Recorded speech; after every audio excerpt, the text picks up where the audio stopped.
Tổng thống ya rồi. 아이 저 회의를 꼭 단단하래 이네. 이 회의는 찌지 짱하락 수럽네. 쇼크로. ꯈꯨꯔꯨꯗꯣ ꯈꯤꯇꯪ ꯍꯨꯕꯥꯠꯄꯅꯤꯗ ꯅꯪꯗꯤ ꯁꯣꯛꯄ꯭ꯔꯥ ꯑꯁ ꯆꯠꯂꯣ ꯊꯦꯡꯒꯅꯤ ꯑꯁ ꯑꯁ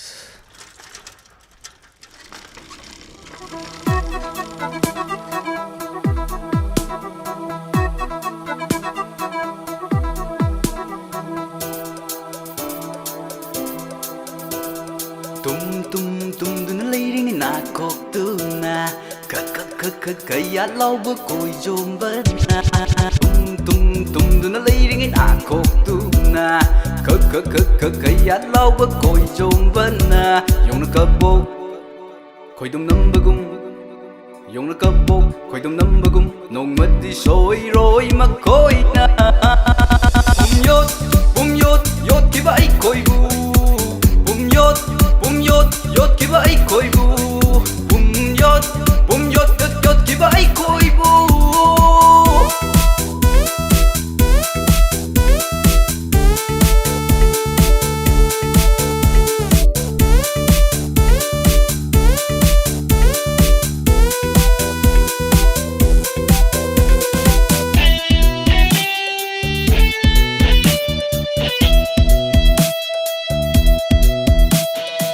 Jana mapa thang yale nupi oi bigi hak khongau nare Majana mapa thang yale nupi oi bigi hak dem sing nare Purak leng asigi ba purak leng asigi ba turel kong banga amataram le Turel kong banga amataram le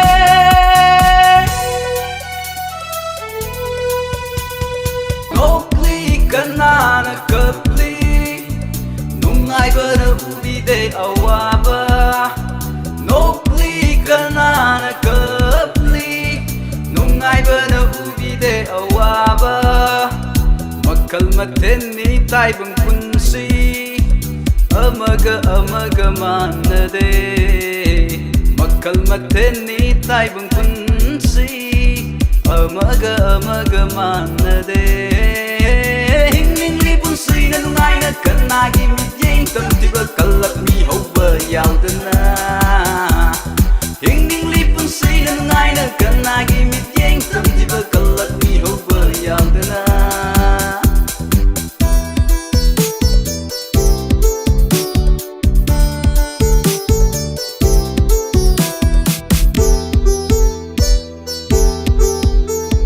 Napada hairi malangna Jirol tawduna thamoida Napada hairi malangna Jirol tawduna thamoida Asengba nungsiba na taibang Minamba kainaba na manglan oiduna Asengba nungsiba na taibang Minamba kainaba na manglan oiduna Hingning li punsay na nungai na kanagi midyeng Tamtiba kalak mi hauba yaudana Hingning li punsay na nungai na kanagi midyeng Tamtiba kalak mi hauba yaudana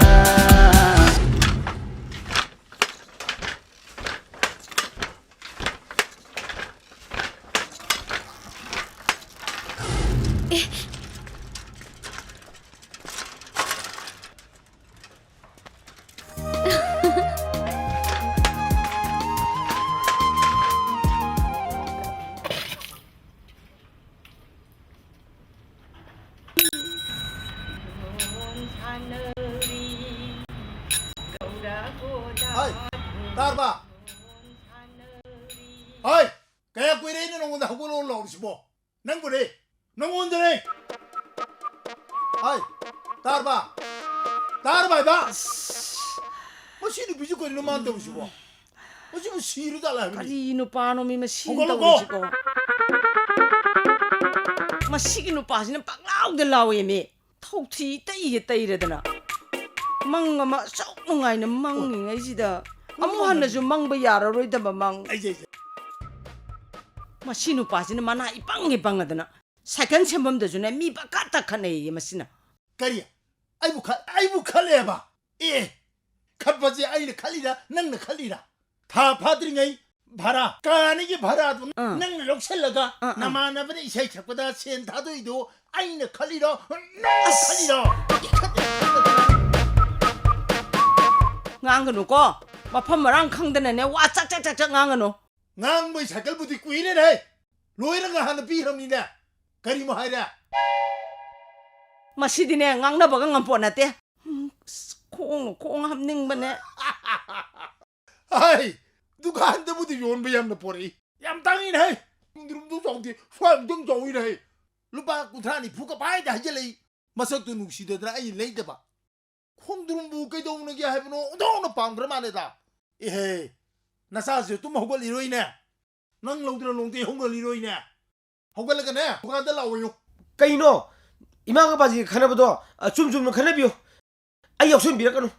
아이 나친도 고마까노. 나친도 고마까노. 아이네 하비데 호렌 두카노 도로버 두나. Oh, ai di training tawriye. Ai di ning thogi training tawriye ba. tau ri su ra ba ma pa si da bu ma ne ning thau te ning chat li ka kai na ma si di ne ma si di 가이노. 이거는 낭발고는 군부대 행동들아. 나사스 빵은 낭비네. 가이다 우리 하비노 안강 지네 트레이닝 마사마 사세리 하비스타 낭 너무 샤오콜레 시네 거리게. 짤로 이 자식이 이빠느냐. 자 장가도 뭐전 구두막 이빠는 타더니 짤로 이뻐. 트레이닝 잡버디 파이나.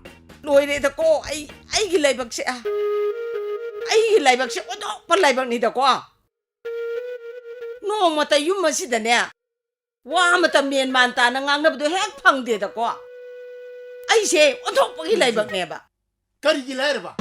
아이야를 살게 두간 짤리. 낭레 이사이 짤리. 이사조 트레이닝 뭐 짜짜래.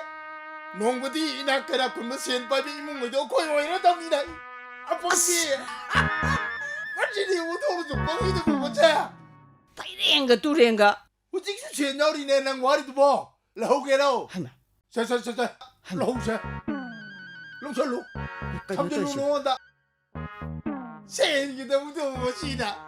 ma si da ni ne ai na moi pa bu ngau re hai ri se ho ai no ngon da gi pa cha hai di ye se nang sa ji lok sen chok se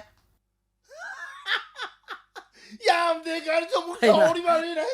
야 또 우리 시흥네. 야 우리 자자자 러우로자 마시다 로이 러우가 너무 던던잖아.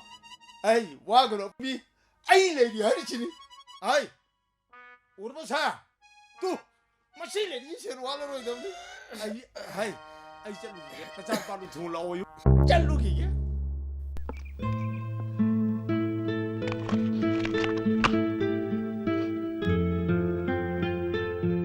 tok pa ni da ko ma sinu pa se ma gi mana ta thi pha si da dong no wa re da ko ngang na ba idea 하이마 ngoba Mama, 능 할라보라. hale 능 mama. 이제 거린장 통아. Thongdi mama. 거리로 해. 하우 그러면 이장니 띵dum종이 해. Kari man do idubo. Nunga me numita bo. Lawa dara le. Lekai gumi oile re ba. Natti, baji sir mana khra tati re hai di. Ima su khra haludna. Nunga ba ka kwak tong na. Ga. hai nang na kari khange nang na kari khange no ngam ba ka sa ba ka tum ba ka sa ba ka tum ba ka nang kai thabak su ge ha na buk se nung sit na ra kari no khang ne kam da loi re nang bu ne hai se nang bu ba na pai ma teng khar su pang so hai ba ne Ai le de ne su le ming de. moi ma pam sa ngam na dok sa ru pu di ne ai khong ham ning ba ne sai da gi ye khat la ga lai gre da ya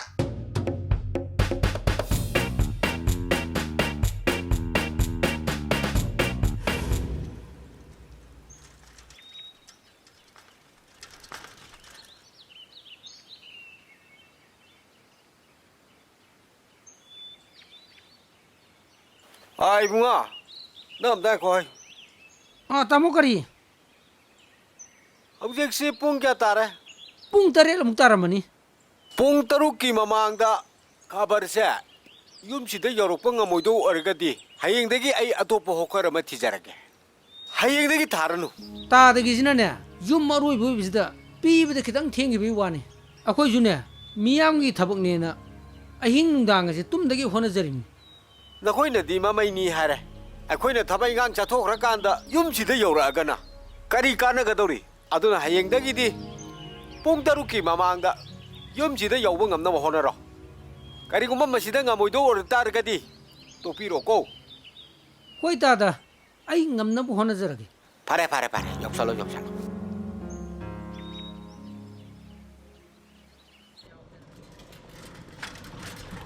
ngasi khara thengthokre hai bungo ꯑꯃꯨꯛ ꯉꯁꯤꯗꯤ ꯑꯩꯁꯨ complain ꯃꯆꯥ ꯑꯃ ꯇꯧ ꯀꯔꯤꯅꯣ ꯇꯥꯔꯦ ꯍꯥꯏꯕꯤꯔꯣ? ꯉꯥꯡꯒꯦꯅ ꯉꯁꯥꯏ ꯉꯥꯏꯖꯔꯤꯅꯦ kai leirage ꯄꯥꯎꯆꯦꯒꯤ ꯃꯃꯜꯁꯤꯕꯨ ꯍꯦꯟꯅ ꯍꯦꯟꯒꯠꯄꯤꯔꯤꯁꯤꯕꯨ ꯀꯃꯥꯏꯅ as adugidi asom officer romdagi henkalakpanina akhoi ju dum henkata yadana henkaliba ꯑꯗꯨ ꯃꯔꯝꯗꯤ ꯆꯥꯗꯕ ꯑꯗꯣ ꯑꯩꯈꯣꯏꯁꯨ ꯁꯦꯟꯁꯦ ꯎꯗ ꯋꯥꯗ ꯄꯥꯟꯕ ꯅꯠꯇꯕꯅꯤꯅ ꯀꯃꯥꯏꯅ ꯇꯧꯔꯤꯅꯣ ꯑꯗꯣ ꯌꯥꯝꯅꯗꯤ ꯇꯥꯍꯟꯅꯤꯡꯉꯦ ꯑꯩꯈꯣꯏꯗꯤ hoi adubudi chumbudi chumme ado po tangkhalakpanina office na ju sum henkalakpa akhoina su muk khuthang ne launari se akhoina tongjari sidi makhai ama siki ma sigi wani da ai adum ithak thongba singda ai adum hawdok chege chacharage ꯐꯅꯤ ꯍꯣꯏ ꯍꯣꯏ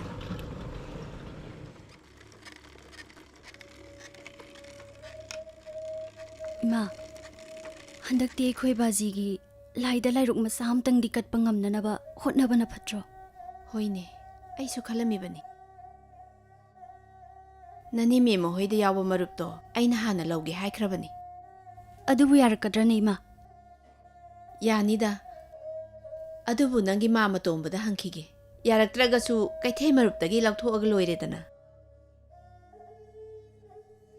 ꯑꯗꯨꯅꯦꯕ ꯏꯃꯥ ꯍꯟꯗꯛꯇꯤ ꯑꯩꯈꯣꯏ ꯕꯥꯖꯤꯗꯣ ꯃꯪꯗꯁꯨ ꯌꯥꯝ ꯇꯣꯏꯅ ꯎꯏ ꯀꯠꯂꯗꯕꯅꯤ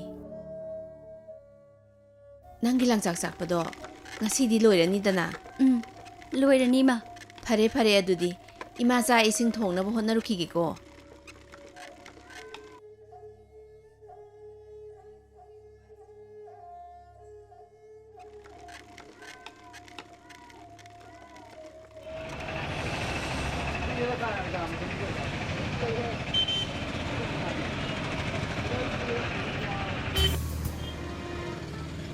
ꯐꯣꯟꯗꯣ ꯄꯥꯏꯔꯗꯣꯏꯗꯣ ꯄꯤꯔꯛꯑꯣ ꯂꯪꯊꯣꯛꯈꯤꯒꯦ ꯀꯩꯅꯣ ꯉꯁꯤꯗꯤ ꯇꯥꯛꯀꯤꯔꯤꯡꯕꯁꯦ ꯌꯥꯝ ꯁꯥꯎꯅ ꯎꯏꯅ ꯁꯥꯎꯗ꯭ꯔꯗꯤ ꯀꯩꯅꯣ ꯑꯩꯅ ꯅꯪꯉꯣꯟꯗ ꯄꯤꯔꯤꯗꯣ ꯑꯩꯒ ꯋꯥꯔꯤ ꯁꯥꯟꯅꯔꯕꯅꯤꯅꯦ ꯑꯣ ꯑꯗꯨꯅ ꯑꯩꯁꯨ ꯃꯔꯝꯗꯣ ꯍꯥꯏꯒꯦ ꯍꯥꯏꯔꯦꯗꯅ ꯅꯪꯅ ꯑꯗꯨꯛ ꯅꯨꯡꯁꯤꯅ ꯑꯩꯒꯤꯗꯃꯛꯇ ꯂꯩꯔꯛꯄ ꯐꯣꯟꯗꯨꯕꯨ ꯑꯩꯅ ꯅꯪꯉꯣꯟꯗ ꯁꯥꯗꯅ ꯑꯇꯣꯞꯄ ꯀꯅꯥꯗ ꯑꯃꯨꯛ ꯁꯥꯎꯗꯣꯏꯅꯣꯕ ꯑꯁꯦꯡꯕꯩꯔ ꯊꯥꯕꯂꯦ ꯃꯥꯅꯦ ꯑꯗꯣ ꯋꯥꯈꯜ ꯐꯥꯗꯅꯕ ꯀ꯭ꯋꯥ ꯃꯇꯝꯗ ꯇꯞꯆꯔꯛꯀꯦ ꯍꯥꯎꯕꯤ ꯍꯥꯎꯕꯤ ꯌꯦꯡꯕꯤꯒꯦꯔꯥ ꯇꯜꯂꯦꯍꯦ ꯅꯪꯁꯤꯃ ꯅꯪꯒꯤ ꯀ꯭ꯋꯥꯁꯦ ꯑꯝꯇꯪ ꯆꯥꯍꯧꯗꯕꯗ ꯑꯩ ꯂꯩ ꯉꯝꯗꯦꯁꯦ ꯅꯪ ꯈꯪꯉꯕꯅꯦꯕ ꯉꯁꯤ ꯁꯦꯟ ꯐꯪꯉꯛꯄ꯭ꯔꯣ ꯁꯦꯟꯗ ꯍꯥꯏꯌꯦ ꯅꯪꯁꯤ ꯇꯜꯂꯤꯍꯦ ꯑꯩꯕꯨ ꯁꯦꯟ ꯁꯥꯕ ꯍꯩꯕ ꯃꯤꯔꯣ ꯑꯣꯇꯣ ꯌꯥꯔꯦ ꯁꯦꯟꯒ ꯑꯝꯇ ꯍꯪꯖꯔꯣꯏ ꯋꯥꯒ ꯑꯝꯇ ꯉꯥꯡꯖꯔꯣꯏꯕ ꯑꯗꯨꯒꯤ ꯋꯥ ꯅꯠꯇꯦꯕ ꯅꯪꯁꯤꯅ ꯁꯥꯎꯍꯟꯈꯤꯕꯁꯤꯅ ꯐꯪꯕꯨꯗꯤ ꯈꯔ ꯐꯪꯉꯛꯑꯦꯕ ꯑꯗꯩꯗ ꯑꯩꯅ ꯍꯣꯔꯦꯟ ꯅꯨꯡꯗꯥꯡꯋꯥꯏꯔꯝꯗꯒꯤ ꯀꯂꯦꯛꯁꯟꯗꯨ ꯆꯠꯂꯒ ꯅꯪ ꯊꯤꯟꯕꯗꯣ ꯍꯣꯔꯦꯟ ꯁꯠꯂ ꯀꯥꯞꯁꯜꯂ ꯂꯣꯏ ꯀꯩꯅꯣ ꯀ꯭ꯋꯥꯗꯣ ꯍꯥꯟꯅ ꯄꯤꯔꯛꯎꯁꯦ ꯂꯣꯏꯔꯦ ꯄꯤꯔꯛꯑꯒꯦꯕ ꯑꯗꯣ ꯀ꯭ꯋꯥ ꯃꯅꯥꯁꯦ ꯑꯃꯅꯤꯗ ꯉꯥꯏꯔꯦꯕ ꯈꯔ ꯑꯝꯇ ꯂꯧꯕꯤꯔꯝꯃꯣꯕ ꯁꯦꯜꯗꯨꯕꯨ ꯍꯣꯏ ꯌꯥꯔꯦ ꯅꯪꯒꯤ ꯃꯅꯥ ꯆꯥꯝ ꯆꯅꯤꯗꯨꯗꯅꯦ ꯆꯣꯞꯄ ꯃꯤ ꯅꯠꯇꯦ ꯑꯩꯈꯣꯏꯕꯨ ꯀꯩꯝꯇ ꯒꯠ ꯂꯩꯇꯕꯗꯧꯅ ꯑꯗꯨꯕꯨꯗꯤ ꯑꯩꯁꯨ ꯈꯪꯉꯤꯗ ꯐꯥꯅꯕꯅ ꯑꯩꯅ ꯑꯗꯨꯝ ꯇꯧꯔꯛꯑꯅꯤ ꯀꯩꯅꯣ ꯆꯥ ꯒ꯭ꯂꯥꯁ ꯑꯝꯇ ꯊꯛꯈꯤꯁꯤꯗꯅ ꯆꯥꯗꯣ ꯁꯣꯝꯗ ꯑꯝꯇ ꯌꯥꯔꯦ ꯑꯩ ꯂꯧꯔꯛꯑꯒꯦ ꯂꯩꯔꯝꯃꯨꯀꯣ ꯆꯥ ꯊꯛꯈꯤꯁꯤ ꯉꯥꯏꯈꯨꯑꯣ ꯆꯥ ꯍꯥꯏꯕ꯭ꯔꯥ ꯉꯧꯕ ꯀꯗꯥꯏ ꯌꯧꯔꯨꯔꯦ ꯃꯥꯃ ꯆꯦꯡ ꯈꯤꯇ ꯂꯧꯒꯦꯅ ꯂꯥꯛꯄꯅꯤ ꯐꯝꯃꯨ ꯌꯥꯅꯤ ꯃꯥꯃ ꯈꯪꯗ꯭ꯔꯦꯗ ꯗꯨꯀꯥꯟꯅꯦꯅ ꯇꯧꯔꯤꯁꯦ ꯂꯨꯈ꯭ꯔꯦꯗ ꯇꯧꯗꯣꯔꯤꯁꯦ ꯄꯨꯟꯁꯤꯁꯤ ꯏꯪꯅ ꯇꯞꯅ ꯍꯤꯡꯖꯒꯦ ꯇꯧꯕꯅꯤ ꯃꯌꯥꯈꯤꯗ꯭ꯔꯕ ꯍꯧꯖꯤꯛꯇ ꯆꯠꯈꯤꯕꯗ ꯑꯩ ꯈꯔ ꯀꯟꯅ ꯍꯥꯏꯔꯨꯅꯦ ꯀꯔꯤ ꯆꯥꯁꯜꯂꯨꯒꯦꯅꯦ ꯅꯪꯕꯣ ꯅꯔꯣꯟꯒꯗꯣ ꯑꯝꯇ ꯈꯪꯗ꯭ꯔꯦ ꯏꯁꯩꯒ ꯁꯛꯆꯜꯂꯛꯏꯁꯤ ꯌꯦꯡꯉꯨꯅꯦ ꯄꯥꯏꯍꯜꯂꯛꯀꯦ ꯍꯣꯏꯅꯦ ꯄꯥꯏꯍꯜꯂꯛꯀꯦ ꯍꯥꯏ ꯀꯅꯥꯏꯅꯣ ꯅꯤꯄꯥ ꯑꯃ ꯅꯪ ꯐꯣꯟ ꯂꯥꯛꯑꯦ ꯍꯥꯏ ꯅꯤꯄꯥꯅꯒ ꯐꯣꯟꯗ ꯇꯨ ꯅꯤꯄꯥ ꯑꯃꯅ ꯐꯣꯟ ꯇꯧꯔꯛꯄꯅꯤ ꯄꯥꯏꯌꯨ ꯍꯜꯂꯣ ꯅꯤꯄꯥꯅꯒ ꯐꯣꯟꯒ ꯇꯧꯁꯜꯂꯛꯏꯌꯦ ꯑꯦ ꯀꯝꯄꯅꯤꯒꯤ ꯐꯣꯟꯁꯤꯕꯨ ꯀꯨꯃꯣꯜꯗꯨꯅꯤ ꯑꯩꯅ ꯏ ꯀꯥꯔꯤꯕ ꯃꯥ ꯄꯨꯡ ꯌꯩꯕꯅꯦ ꯏꯁꯩ ꯂꯩ ꯍꯥꯏꯔꯗꯤ 마는 이세 누철로디 이세도 마 하려야 들어 마시디 폰게 떡슬레이도 낭만디 이랑 떡슬레이니네 뚜밀레요 미단이 하이브네 두명 고몬르더니 나 우지 고몬 회드 들으라 고몬 회드 들으라 고몬 회드 들으라 고몬 회드 들으라 그놈 마시면 나오로 브라이미 들으라 이마가 바지 또 이렇게 이노 눈띠기 좀 나올래 시보 나사 아주 박한 과라버네 아이주 이마이 그냥 잉비오 아이주 이마이세 이마이지 그냥 잉비오 봐 레카이 마망스드네 아이주 이까이저래 봐 하요 하요 나빠지기 만나지 빵번이나네 또 미기 컴퍼니기 폴 락빠지부네 꼬몬기 폴 락이 하리바 바지 수네 와칸 그냥 간비오 봐버네 거리야 거리 봐 오 바지 주 와칸 그냥 간다비오 봐 컴퍼니기 폴락 빠네 봐 아니 나 잘하지 말고 고하야 되네 나 마드디 고몽이 보내나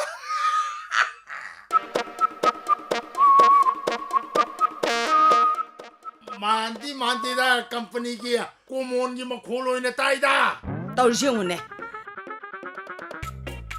아무 하오래 에바 미기 꼬몬 아다 미뿡게 레자바두보 시덤 탕절래 마시디 아이 kada mo ino ngoro tajar la kato ino kari ginuk sini nang budia iyo tu na sari pa bla ni jay training jali ba na sari pa je nuksire nuksire 야래다 또뭐너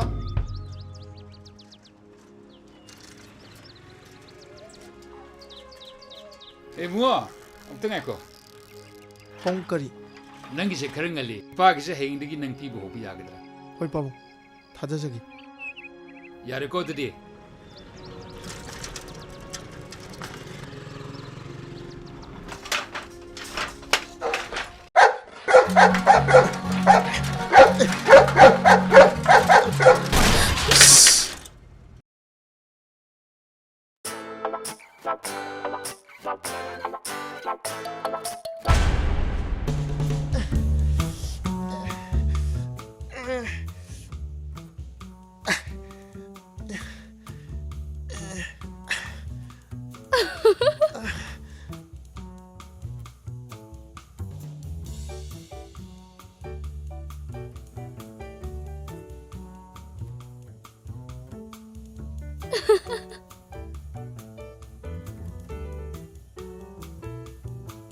break nan thogiba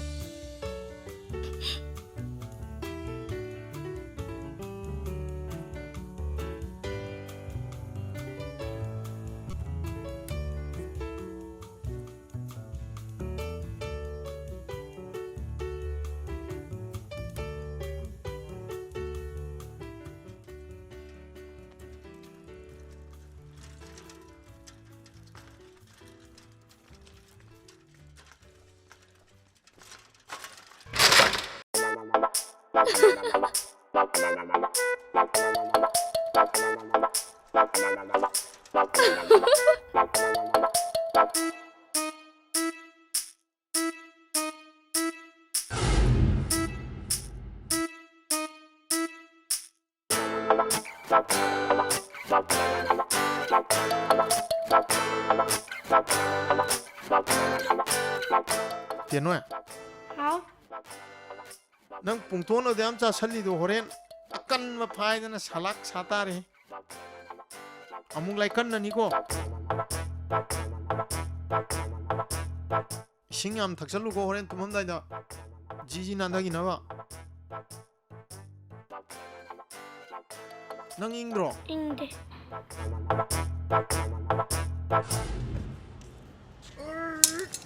ôi phải rồi co fly gì mắt chỉ cái phải rồi co mắt chỉ một căn một company này sao đi một fly mà 그래서 술 해보니 아두기 저렇게 탱아보니 그래서 술이 비어라 뭐 술을 섞어잡니 탱아보니 뭐 그리야 술함 섞어잡니 알아보다 아두기니 소라 손게 나띵이 뭐 고 술함 섞기 해보니 왜 여기 소라 손게 나띵이 고 그냥 소라 손게 아이 능 땀도 오네 아이 섞기 해보니네 아이 술 섞기 해보니 술 손게 해보니 아이 아두 섞어잡니 아두기니 그리야 난 도름 섞기 해보니 알아보다 아두기니 니랑은 나띠 마시리 노니 와 이게 뭐 소라 손게 좀 다루네 나띠 아이 섞기 해보니 와 로이네 구름 모두 랑가디 야버네 들어 야디야디 머리 맞다 니나 그런 거는 썼어야 돼 에 로이니 야 후타무도 로인게 이봉원은 셈부더니 밤저세 이봉원이 그때 하는 건데. 내 코니 이봉원 그 땀똥네. 까이는 니네 멍 죽도 땀똥네. 이봉원 이봉원. 야니 아이 저게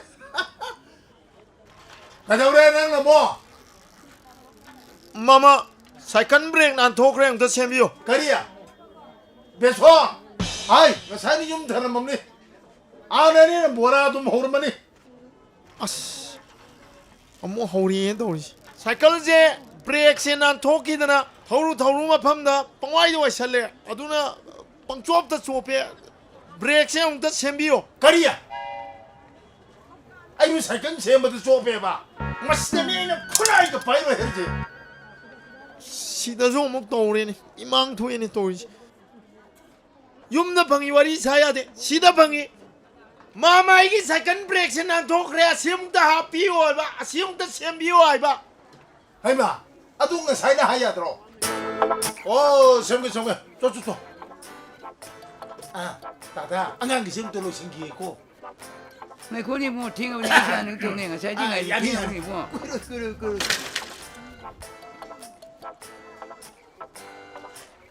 아 마망이네 마망기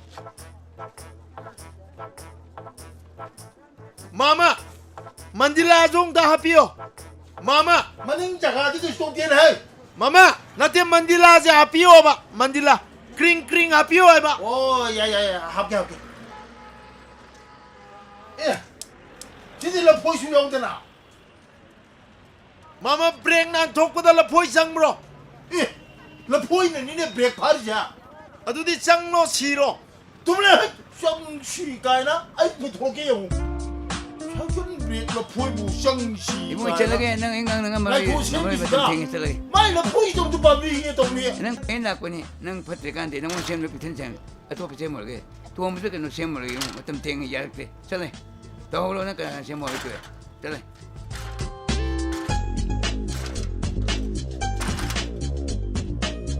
마마 안기잖아 무슨 챔비요 야야 이봉원 셈을 잘래. 시세 자가 주노 시엔 초가 돼 도립니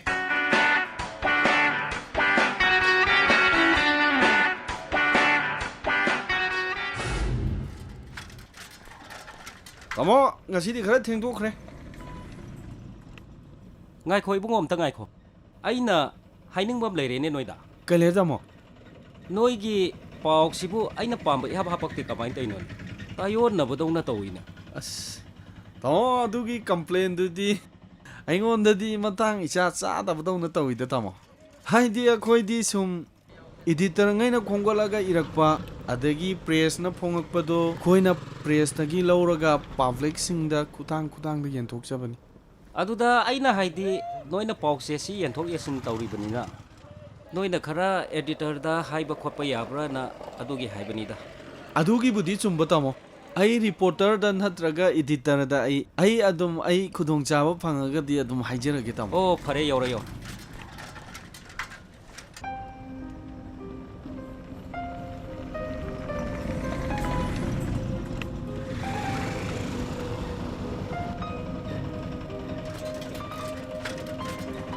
Hooker!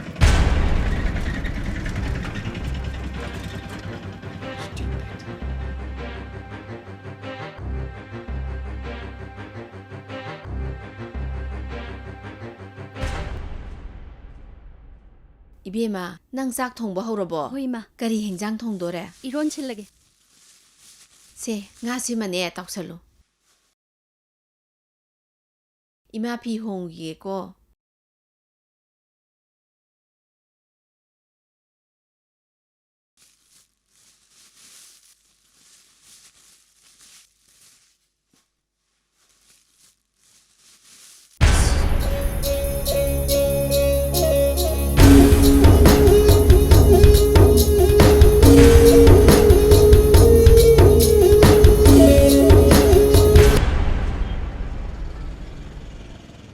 야, 하이마 강에 미 잡으시디 미게 텔미 시다 미는 우라가 이카나 기도이노 hey, nungsibudu matam leibro. Love is blind. Your love, my love. ꯀꯅꯥꯝꯇ ꯎꯔꯣꯏ ꯃꯤꯁꯤꯡꯁꯦ ꯃꯃꯤꯠ ꯂꯣꯏ ꯇꯥꯡꯉꯕꯅꯤ ꯍꯣꯏ ꯌꯥꯔꯦ ꯉꯔꯥꯡꯒꯤꯗꯨꯅ ꯀꯩꯗꯧꯔꯤꯕ ꯍꯥ ꯑꯍꯤꯡ ꯅꯣꯡꯌꯥꯏ ꯐꯥꯎꯕ ꯋꯦꯇꯤꯡꯒ ꯂꯩꯁꯜꯂꯗꯅ ꯀꯅꯥꯒꯅꯣꯕ ꯅꯪꯅ ꯋꯥꯔꯤ ꯁꯥꯟꯅꯩꯗꯣ ꯃꯦꯗꯤꯌꯥꯒꯤ ꯊꯕꯛꯇꯕꯨ ꯑꯩꯈꯣꯏꯁꯦ ꯁꯤ ꯉꯥꯛꯇꯅꯤ ꯐꯣꯟ ꯉꯥꯛꯇꯅꯦꯕ ꯃꯅꯝ ꯐꯣꯔꯦꯟꯗꯒꯤꯕꯨ ꯏꯟꯗꯤꯌꯥꯗꯒꯤꯕꯨ ꯀꯔꯤꯝ ꯀꯥꯟꯅꯄꯣꯠꯇꯦ ꯍꯣꯏ ꯌꯥꯔꯦ ꯂꯣꯏ ꯈꯪꯖꯔꯦ ꯏꯕꯨꯡꯉꯣ ꯅꯪꯁꯦ ꯍꯟꯗꯛ ꯃꯔꯛꯅꯦ ꯃꯤꯅ ꯌꯥꯝꯅ ꯉꯥꯡꯅꯔꯕꯅꯤ ꯀꯔꯤ ꯍꯥꯏꯅꯔꯤꯕ ꯍꯣ ꯅꯪꯁꯦ ꯅꯃꯤꯠ ꯌꯥꯝ ꯌꯥꯝꯃꯤꯌꯦ ꯅꯁꯛ ꯊꯤ ꯊꯤꯔꯗꯅ ꯑꯩꯕꯨ ꯃꯤ ꯌꯥꯝꯃꯦꯕ ꯑꯩꯕꯨ ꯑꯧ ꯃꯤ ꯌꯥꯝꯃꯦ ꯀꯥꯏꯅ I have only 2 eyes you know ꯀꯩ ꯀꯥꯟꯗꯕꯗ ꯀ꯭ꯋꯥꯝꯇ ꯄꯨꯛꯁꯦ ꯃꯅꯥꯒ ꯑꯝꯇ ꯂꯩꯇꯦ ꯁꯣ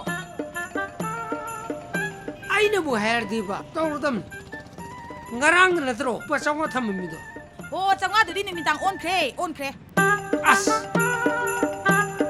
ꯃꯅꯥꯗꯨꯕꯨ ꯀꯅꯥꯗ ꯄꯤꯖꯊꯣꯛꯈ꯭ꯔꯒꯦ ꯑꯩ ꯅꯠꯇꯕ ꯑꯇꯣꯞꯄ ꯀꯅꯥ ꯂꯩꯒꯦꯕ ꯀꯁꯇꯃꯔꯁꯤꯕꯨ ꯅꯪ ꯅꯊꯟꯗꯔꯣ ꯊꯥꯕꯂꯦ ꯅꯪꯒꯤꯁꯦ ꯑꯩ ꯁꯨꯝ ꯊꯥꯖꯜꯂꯗꯤꯔꯕꯣ ꯑꯩꯁꯦ ꯁꯨꯝ ꯆꯤꯡꯅꯕ ꯍꯦꯟꯖꯜꯂꯛꯑꯦꯕ ꯑꯩꯉꯣꯟꯗ ꯆꯤꯡꯅꯔꯤꯃꯤꯅꯦ ꯍꯥ ꯅꯪꯅꯗꯤ ꯑꯩꯉꯣꯟꯗ ꯀꯩꯗꯧꯕꯗ ꯆꯤꯡꯅꯩꯕ ꯍꯥ ꯑꯩꯅ ꯆꯤꯡꯅꯔꯤꯁꯤ ꯏꯕꯨꯡꯉꯣ ꯅꯪꯅꯦ ꯅꯪ ꯃꯁꯤꯗꯤ ꯈꯪꯗꯦ ꯀ꯭ꯋꯥꯝꯇꯕꯨ ꯍꯥꯏꯁꯤꯅꯤ ꯁꯦ ꯅꯪꯅ ꯆꯥꯗꯦ ꯌꯥꯗꯦ ꯍꯥꯏꯔꯒꯅꯦ ꯁꯤꯗꯒꯤ ꯃꯅꯥ ꯃꯆꯦꯠꯁꯦ ꯇꯪꯈꯥꯏ ꯌꯦꯟꯅꯔꯒ ꯆꯥꯅꯔꯁꯤꯀꯣ ꯌꯥꯏꯗ ꯑꯗꯨꯁꯨ ꯅꯨꯡꯁꯤꯕꯒꯤ ꯇꯥꯟꯗ ꯑꯦ ꯆꯥꯟꯁꯀ ꯂꯧꯁꯜꯂꯛꯑꯗꯅ ꯍꯣꯏ ꯏꯕꯨꯡꯉꯣ ꯑꯗꯨꯒꯤ ꯅꯨꯡꯁꯤꯅꯕꯒꯤ ꯇꯥꯟꯗ ꯆꯥꯗꯣꯏ ꯑꯣꯏꯔꯒꯗꯤꯅꯦ ꯑꯩ ꯆꯥꯖꯔꯔꯣꯏ ꯁꯦ ꯅꯪ ꯅꯊꯟ ꯆꯥꯖꯔꯣ ꯌꯥꯔꯦ ꯁꯦ ꯅꯝꯖꯤꯟꯈ꯭ꯔꯣ ꯅꯌꯥꯗꯨꯗ ꯅꯪꯁꯤꯗꯤ ꯅꯨꯡꯁꯤꯕ ꯁꯨꯝ ꯍꯦꯟꯒꯠꯂꯛꯏꯀꯣ ꯑꯗꯨꯃꯥꯏꯗꯤ ꯍꯥꯏꯅꯨꯍꯦ ꯑꯣ ꯍꯥꯏꯗꯦ ꯌꯥꯔꯦ ꯅꯝꯃꯣ ꯌꯥꯏ ꯑꯗꯥꯏꯗ ꯈꯗꯥꯡ ꯑꯃꯨꯛ ꯊꯥꯗꯔ ꯂꯩꯔꯅꯨ ꯉꯜꯂꯤꯉꯩꯁꯤꯗ ꯏꯟꯖꯥꯡ ꯅꯥꯄꯤꯒꯤꯗ ꯌꯦꯡꯉꯨꯔꯁꯤ ꯂꯣ ꯀꯩꯅꯣ ꯅꯪꯅ ꯁꯤꯗ ꯑꯃꯨꯛ ꯈꯟꯅꯅꯨ ꯍꯥꯏꯗꯨꯅ ꯐꯥꯒꯤꯔ ꯁꯤꯕꯣ ꯂꯥꯛꯑꯣ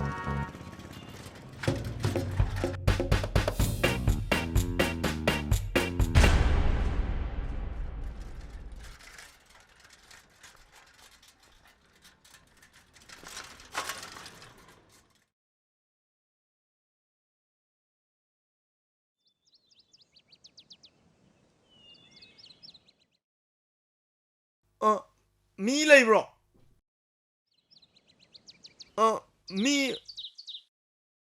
ꯃꯤ ꯂꯩꯈꯤꯕ꯭ꯔꯣ ꯀꯅꯥ ꯊꯥꯒꯤ ꯌꯥꯅꯤ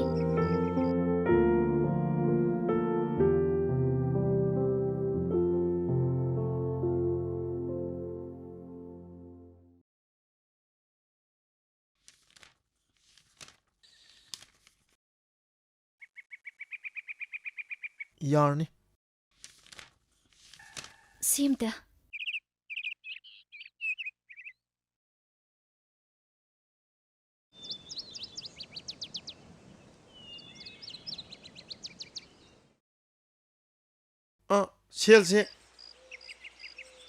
ꯁꯦꯜ ꯍꯟꯒꯗꯕ ꯋꯥꯠꯂꯤ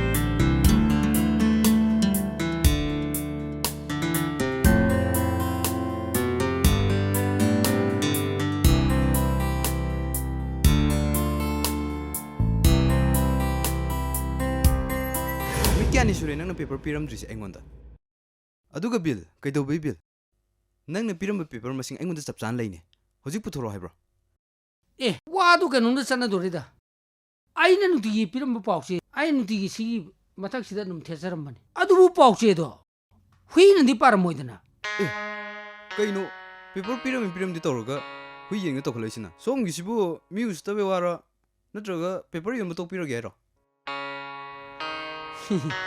ꯃꯃꯤꯠ ꯎꯔꯤꯕ ꯃꯤꯕꯨ ꯃꯃꯤꯠ ꯇꯥꯡꯉꯦ ꯍꯥꯏꯕꯗꯤ ꯌꯥꯒꯗ꯭ꯔꯅꯦ ꯏꯕꯨꯡꯉꯣꯁꯨ ꯃꯃꯤꯠ ꯇꯥꯡꯉꯦ ꯍꯥꯏꯒꯦꯕ ꯌꯥꯒꯗ꯭ꯔꯕ ꯀꯥꯟꯗꯕꯗ ꯐꯔꯦ ꯇꯣꯛꯑꯁꯦ ꯇꯥꯗ ꯂꯣꯏ ꯇꯣꯛꯑꯁꯦ ꯇꯥꯗꯅ ꯍꯥꯏꯕꯗꯣ ꯑꯩ ꯌꯥꯔꯒꯦ ꯇꯧꯕꯇꯕꯨ तादन पिरम पेपर दो मसिंग सुदे हाइबगी तादद वखचबई वान अदु फरे तादद वहंग अमता हंगचगे यानी को याने तसेंग यानी को याने ताद खोइने पेपर से आदगी क्या द लौबीबा अदुगा अखोइ सब्सक्राइबर सिंगदना क्या द थाबीबा अदुम तंग तादन सेंगना हाइबिरम ता ए अदुदी येंजेंबरि कनुदे इबुंगो अदुदि वा याम थि चौथोरनेबा अदुदि आइजु कनोमता हंगजब तारे इबुंगो नोजि दुकान ने लेरगा सारिबा लुदो किलो द क्या पी कैकांदबद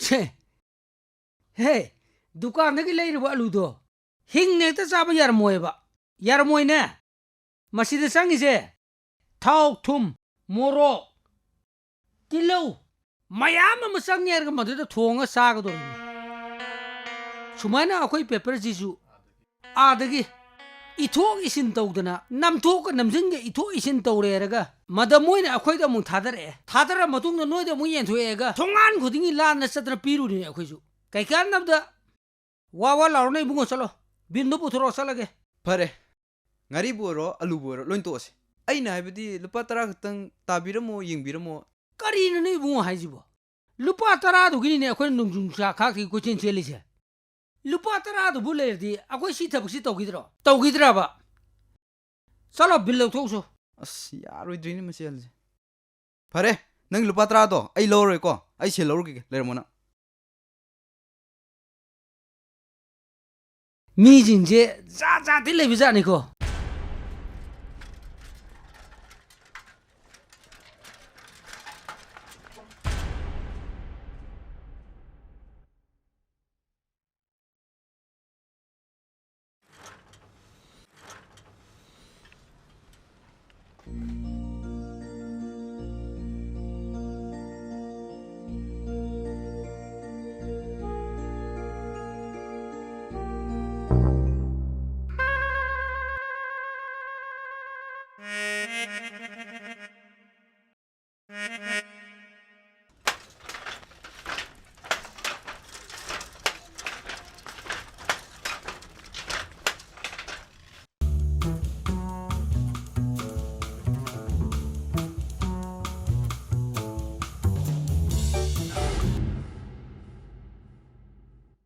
चप्पग लेसन में खुला हम पियो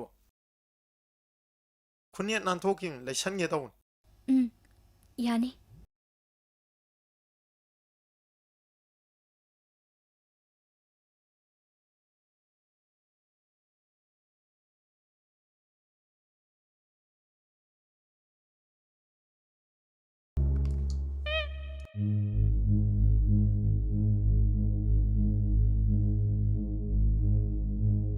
Sina zappa yabram tingo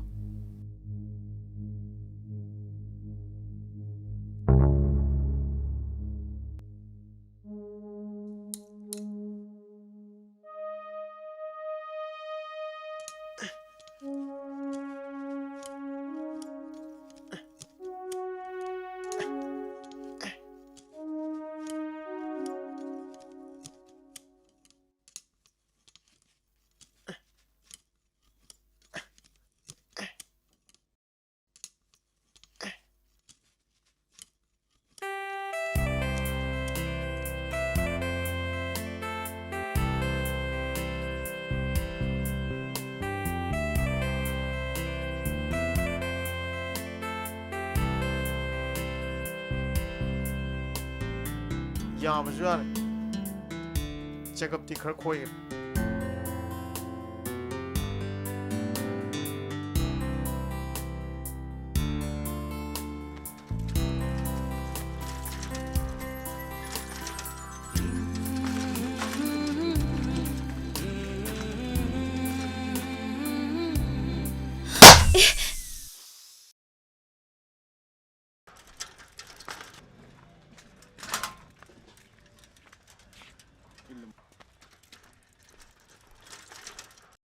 cycle होदोखरे मतम जे थेंग आई नंगदो मान साइकिल जे गाक थमजरंगी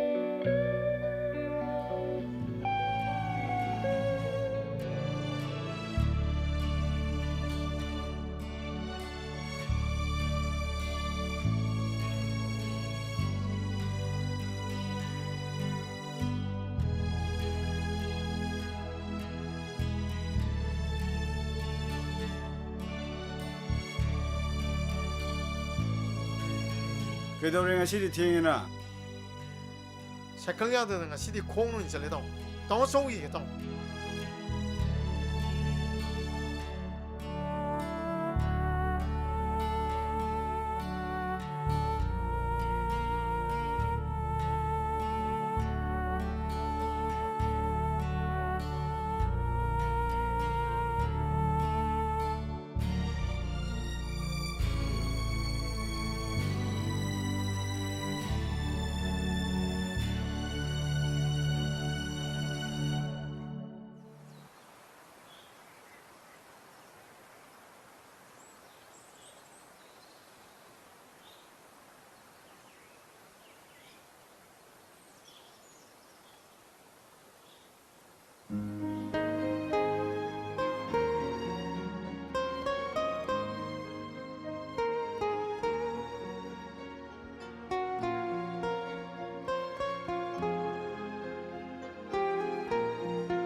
ꯁꯥꯏꯀꯜ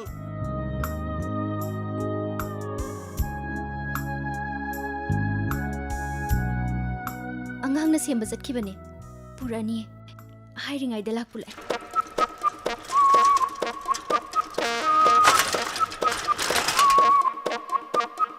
ꯀꯥꯏꯗꯅꯣ ꯏꯆꯦ ꯁꯤꯕꯨ ꯀꯅꯥꯅ ꯀꯃꯥꯏꯅ ꯊꯧꯔꯤ ꯁꯥꯏꯀꯜꯅꯣ ꯁꯤ ꯄꯨꯡꯂꯣꯏ ꯂꯣꯏꯔꯦ ꯄꯨꯡꯁꯨꯞ ꯁꯨꯞꯄꯦ ꯏꯆꯦ ꯂꯣꯏ ꯂꯣꯏꯔꯦꯅꯦ ꯏꯆꯦ ꯁꯤꯕꯨ ꯀꯅꯥꯅ ꯀꯃꯥꯏꯅ ꯊꯧꯔꯤꯅꯣ ꯏꯆꯦ ꯁꯤꯕꯨ ꯏꯆꯦ ꯁꯦ ꯂꯨꯄꯥ 35 ꯍꯜꯂꯛꯄꯅꯤ ꯏꯆꯦ ꯁꯦ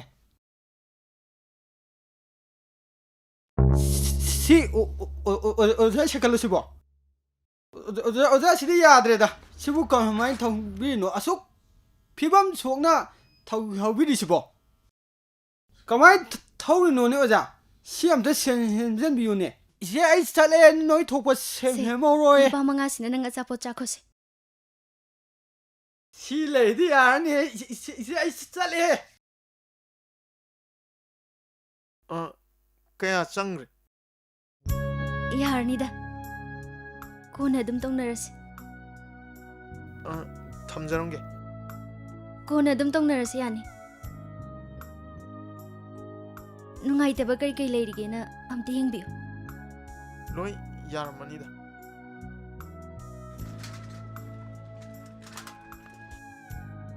ngasidi khara phajana semurage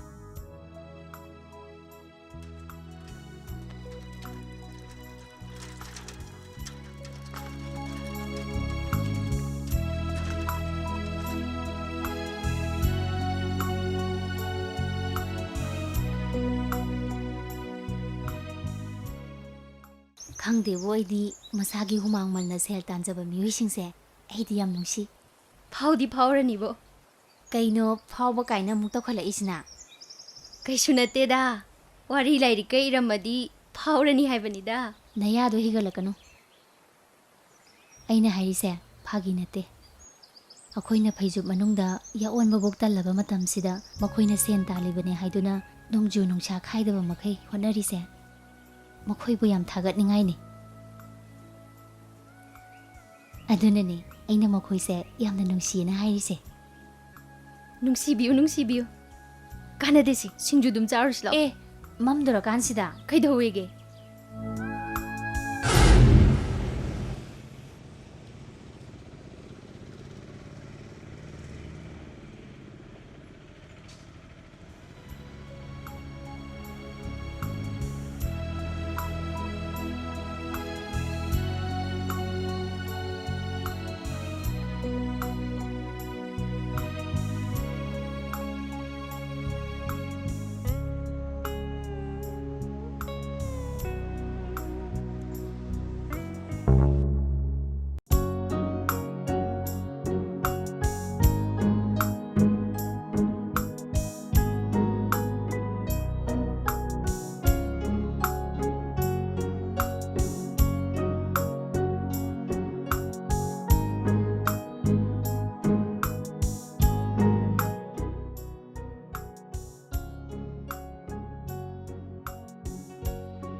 ꯑꯍꯟꯒꯤ ꯋꯥꯠꯁꯤ ꯍꯟꯗꯛꯁꯨ ꯀꯔꯤꯒꯨꯝꯕ ꯁꯣꯏ ꯇꯥꯔꯒꯗꯤ ꯗꯨꯀꯥꯟꯁꯤ ꯂꯣꯟꯁꯤꯟꯕꯤ ꯇꯥꯔꯦꯅꯦ 이봉원은 하이브 샘품도 이빠수 없는 호너리 어두다 이봉원은 하이브 샘품도가 실리버 포시시가디 온도는 에 아두다 강대 한 아코이는 하이브 마담도네 남나무 삐다 아속 꾸이럽시고 뽀문이 또 그리시 게임 에 어두수수 미국 파리 타입다 아코이 수 없는 호너기는 가림요 라게 야로 에 떠오는 거 아코이 문담 투나 야드레 세슬로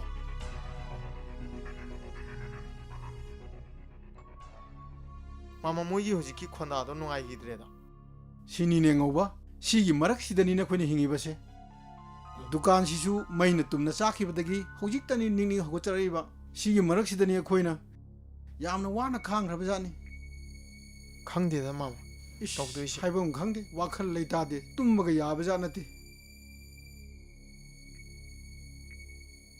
합산바 로이라보 로이레 이마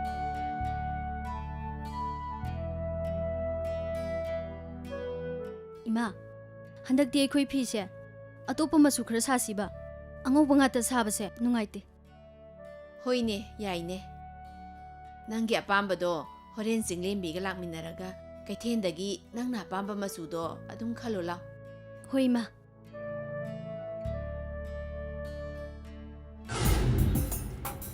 ꯊꯥꯕꯂꯦ ꯅꯪꯅꯒ ꯅꯩꯕ ꯏꯔꯣꯝꯕꯗꯣ ꯑꯃꯨꯛꯇꯪ ꯆꯥꯕ ꯐꯪꯖꯔꯗꯤ ꯅꯨꯡꯉꯥꯏꯈ꯭ꯔꯅꯤꯗ ꯑꯩꯒꯤꯅꯦ ꯈꯨꯠꯁꯦ ꯏꯔꯣꯝꯕ ꯌꯥꯗ꯭ꯔꯦꯕ ꯌꯥꯝ ꯁꯥꯒꯜꯂꯦꯕ ꯀꯩꯅꯣ ꯉꯥꯡꯅꯔꯤ ꯗꯥꯏꯂꯣꯒꯁꯤꯕꯣ ꯀꯩꯊꯦꯜ ꯃꯌꯥꯏꯅꯤ ꯀꯥꯏꯅ ꯀꯧꯅꯔꯕꯣ ꯑꯍꯜꯁꯤꯡꯕꯣ ꯀꯩꯅꯣ ꯑꯉꯥꯡꯅ ꯅꯪ ꯈꯪꯄꯣꯠꯇꯦ ꯍꯌꯦꯡ ꯆꯍꯤ ꯃꯇꯥꯡ ꯌꯧꯔꯀꯥꯟꯗꯅꯦ ꯅꯪꯁꯨ ꯈꯪꯉꯛꯀꯅꯤ ꯉꯧꯕ ꯅꯪꯒꯤꯁꯤ ꯏꯆꯦꯗꯤ ꯏꯀꯥꯏ ꯄꯤꯕ ꯑꯣꯟꯊꯣꯛꯅ ꯃꯥꯟꯈ꯭ꯔꯦꯗ 이시에보 이까이브르네 ꯑꯦ ꯅꯪ ꯃꯇꯥꯁꯤꯗꯤ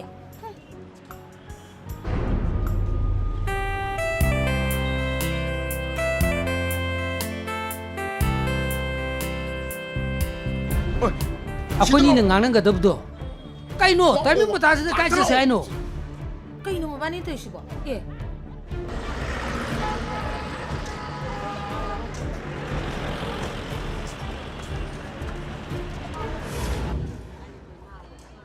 ꯏꯃꯥ ꯂꯪꯗꯣ ꯀꯔꯤ ꯃꯆꯨ ꯂꯧꯁꯦ ꯍꯥꯏꯅꯣ ꯅꯪꯅ ꯑꯄꯥꯝꯕ ꯐꯖꯒꯗꯕꯗꯣ ꯑꯗꯨꯝ ꯌꯦꯡꯉꯒ ꯂꯧꯔꯣ ꯄꯩꯁꯥ ꯄꯤꯔꯣ ꯑꯗꯨꯏꯗꯤ 이마 ngasiꯒꯤꯗꯤ ꯀꯌꯥꯝ ꯁꯤꯠꯂꯒꯦ ꯈꯨꯂꯪꯒꯥꯡꯕꯨꯗꯤ ꯀꯧꯈ꯭ꯔꯦ ꯐꯪꯁꯤꯠꯇꯤ ꯁꯤꯠꯇꯔꯤ ꯆꯤꯡꯂꯦꯝꯕꯤ ꯅꯪꯅ ꯐꯖꯒꯗꯕ ꯃꯆꯨꯗꯣ ꯑꯗꯨꯝ ꯈꯜꯂꯣ ꯃꯥꯗꯤ ꯀꯩꯝꯇ ꯈꯪꯗꯕꯅꯤ ꯆꯠꯂꯁꯤꯔꯥ ꯑꯗꯨꯗꯤ ꯏꯃꯥ ꯑꯩꯈꯣꯏ ꯑꯃꯨꯛ ꯆꯠꯂꯨꯈꯤꯒꯦꯀꯣ ꯆꯠꯂꯦ ꯏꯃꯥ ꯆꯠꯁꯦ ꯍꯦ ꯄꯥꯛꯊꯦꯡ ꯊꯦꯡꯅꯗꯤ ꯍꯟꯈ꯭ꯔꯅꯨꯀꯣ ꯍꯦꯛ ꯂꯣꯏꯕꯒ ꯌꯨꯝꯗ ꯍꯟꯖꯜꯂꯨ ꯀꯔꯤꯅꯣ ꯅꯪ ꯆꯠꯂꯤꯁꯤꯕꯨ ꯀꯗꯣꯝꯅꯣꯕ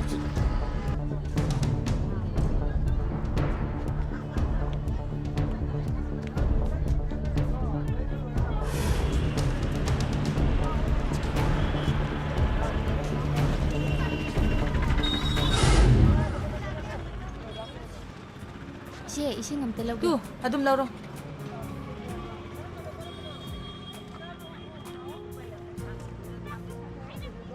ꯅꯪ ꯄꯩꯁꯥ ꯁꯣꯏꯕ ꯌꯥꯎꯔꯤꯕꯣ ꯌꯥꯎꯔꯝꯒꯅꯤ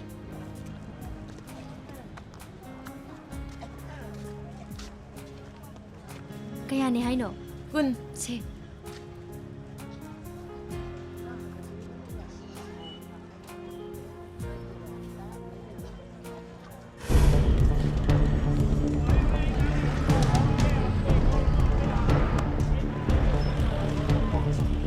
시도래나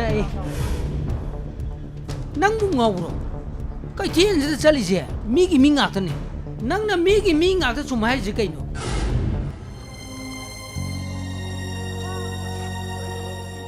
se kwamna se mose ꯇꯜꯂꯤꯁꯣ amdang se mo ke droge ꯈ꯭ꯋꯥꯡ ꯌꯥꯝ ꯅꯥꯏ ꯄꯣꯠꯁꯤꯠꯇꯦꯕ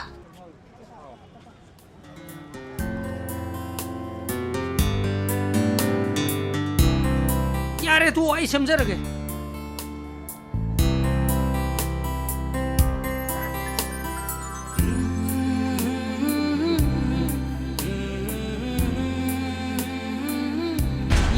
yaroida mi oiro yaroeba namang da samma sakri dubo kok tanaraga karino ma chaje thakchi khoche de haide takrim ma lawle de mangi ta adu ki am miyam maraktu dubo masidi ꯅꯨꯡꯁꯤꯕ ꯑꯄꯥꯝꯕ ꯐꯖꯕ ꯀꯜꯂꯛꯄ ꯃꯤꯍꯧꯕ ꯍꯥꯏꯔꯤꯕ ꯄꯣꯠꯁꯤꯗꯤꯅꯦ ꯎꯅꯔꯤꯉꯩ ꯊꯦꯡꯅꯔꯤꯉꯩꯗ ꯊꯃꯣꯏꯒꯤ ꯑꯅꯤꯡꯕ ꯑꯄꯥꯝꯕꯗꯣ ꯈꯨꯗꯛꯇ ꯍꯥꯏꯍꯧꯒꯗꯕꯅꯤ ꯅꯠꯇ꯭ꯔꯗꯤꯀꯣ ꯍꯥꯏꯕꯤꯔꯅꯨ ꯍꯥꯏꯁꯤꯅꯤ ꯍꯧꯖꯤꯛꯀꯤ ꯃꯇꯝꯗꯗꯤꯅꯦ ꯈꯨꯠꯇ ꯄꯥꯏꯕ ꯏꯆꯥꯒꯤ ꯀꯨꯠ ꯂꯥꯎꯕꯅ ꯑꯩꯒꯤ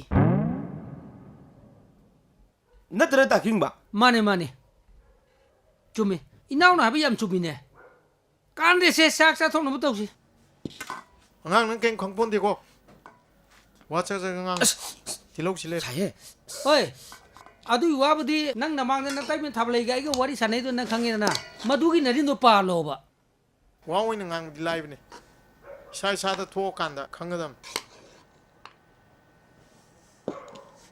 ꯑꯉꯥꯡꯁꯤ ꯉꯁꯤꯗꯤ ꯊꯕꯛ ꯑꯃ ꯇꯧ ꯇꯥꯔꯦ ꯃꯔꯤꯟ ꯄꯥꯟꯗꯕ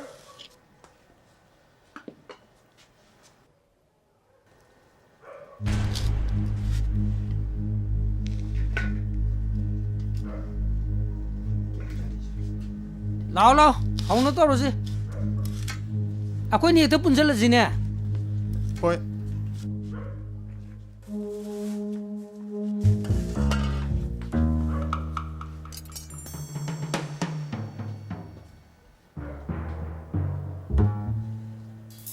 ꯆꯥꯎ ꯍꯥꯎꯕꯅꯤ ꯍꯥꯎꯕꯅꯤ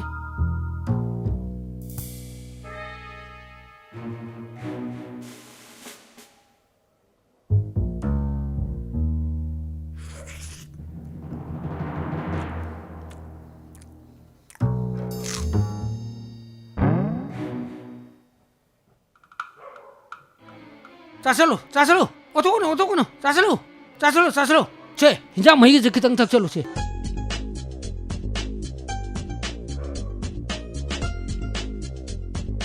누파 아마사나 뭐 마이도 뭐 하노 브로 짜슬로 아두니드나 누파 아마사 지디 아두니드나 쟤 아이디네 나망데 쟤 차이다 비기세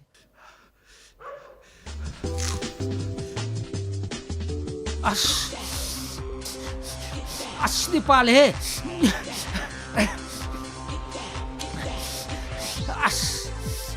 tangkai siapa ini sih ya mapum siapa nang di luar mana letuan nges ceng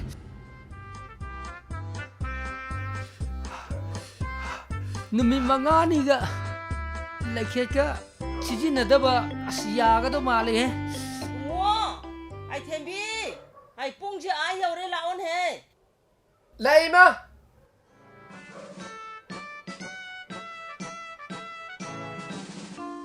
Nay namasina marwala baba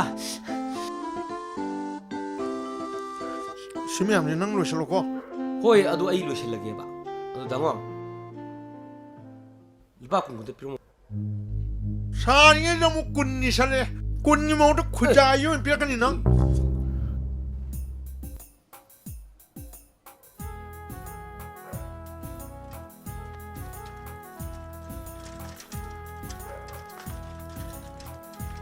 Ana kono pongo sangai sa Ai no hena problem Ei sangai diu do ai pirang yana habiram Haige handaki tolop juksalapada na yamo khoi jupai ni dina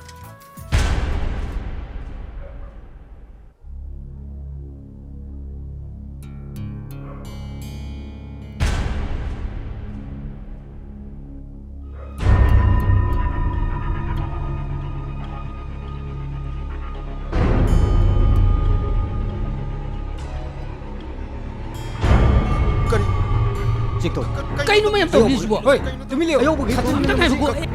Kaino to Kari ai kan ha. Kaino to mi Waktu biro na. Kasi thasal lakta na. Aku cuma yang bisa tahu ini kan. Biro mi se. Pasal lo. Sen duduk di tamirama.